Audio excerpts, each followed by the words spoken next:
Hello everyone. Next topic जो मैं आपके सामने लेकर आई हूँ इन फिगर ऑफ स्पीच, इसका नाम है सिनेक्टकी।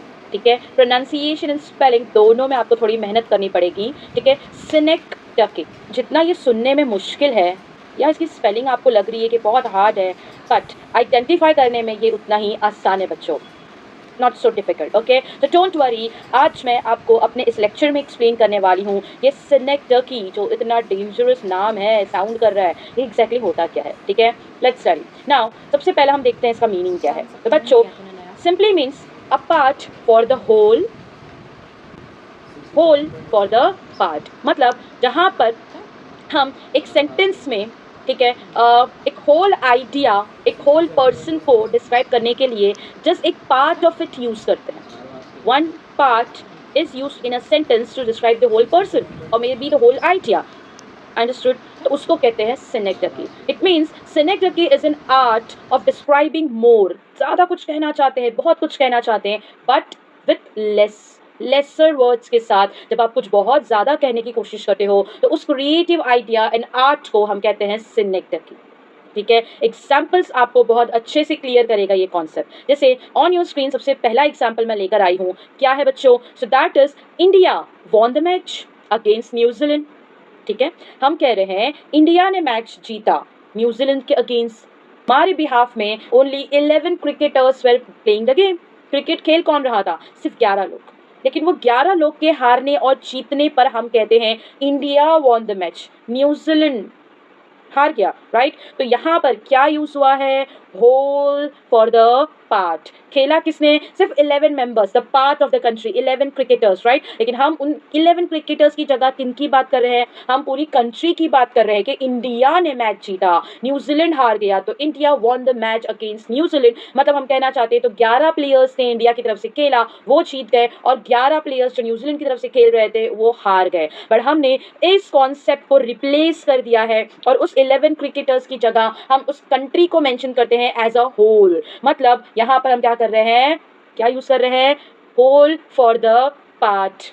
whole is India and the part is 11 cricketers. तो whole is used for the part, तो इसको हम कहते हैं synecdoche. ठीक है, अनदर एग्जाम्पल और क्लियर करने के लिए, next is 50 hands were at work for days.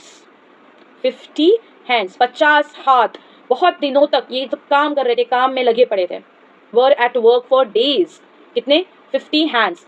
50 hands, हाथ नहीं काम कर रहे थे बच्चों, actually the whole body was actually in work, right? इंसान काम कर रहे थे, तो 50 हाथ काम कर रहे थे, मतलब मैं बोल सकती हूँ करीब 25 लोग वहां पर जो है वो काम कर रहे थे। ठीक है, hand is the part and the whole is the person, लोग, people. तो यहाँ पर क्या यूज हुआ है? पार्ट, हैंड यूज हुआ है instead of the whole, that is the people. ठीक है, तो जब यहाँ पर part for the whole use हुआ है तो इसको हम कहते हैं synecdoche. समझ में आ रहा है? 50 हैंड्स मतलब 25 लोग, पार्ट फॉर द होल, तो इसको हम कहते हैं synecdoche. Another example, he has many mouths to feed. He has many mouths to feed. अब many mouths मतलब क्या? उसके सामने ऑफ कोर्स बहुत सारे लोग होंगे जिसको उसके फैमिली में भी जिसको क्या करना पड़ता है?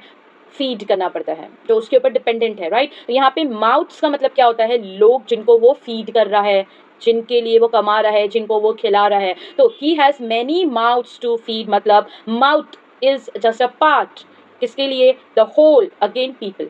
ठीक है, पार्ट फॉर द होल, तो इसको हम कहते हैं क्या? इसको हम कहते हैं synecdoche.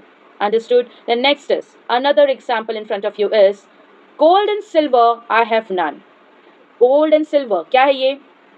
पार्ट। किसकी बात कर रही हूँ मैं? किसको रिप्लेस किया है इसने?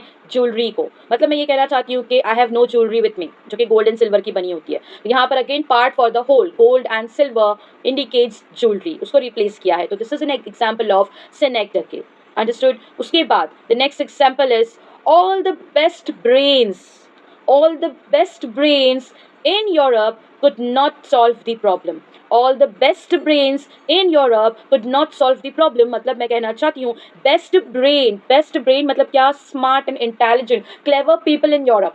ठीक है, मतलब यहाँ पे ब्रेन यूज हुआ है, रिप्लेस किया है ब्रेन ने, part of the body, brain has replace the whole person, people in Europe, ठीक है, तो all the best brain, all the clever people in Europe, they couldn't solve the problem. तो इसका मतलब ये भी क्या हो गया, part brain for the whole, that is people. समझ में आ रहा है? तो ऐसे एग्जाम्पल्स को हम क्या कहते हैं, सिनेक्टर्की. तो होप आपको जो कॉन्सेप्ट है वो बहुत अच्छे से क्लियर हो गया होगा. ये सिनेक्टर्की किसको कहते हैं. अगर आपको ये वीडियो समझ में आया है, पसंद आया है, तो प्लीज़ इस वीडियो पे लाइक कीजिए, इसको कमेंट कीजिए और इसको आगे शेयर भी कीजिए अपने फ्रेंड्स के साथ में. तो please I need your support बच्चों. बहुत सारे interesting topic on grammar, writing skills and figure of speech मैंने वीडियोज़ ऑलरेडी अपलोड की हूँ. एंड स्टे ट्यून, और भी वीडियोस जल्दी आने वाले हैं, तो प्लीज़ मेरे चैनल को सब्सक्राइब कीजिए. Thank you everyone.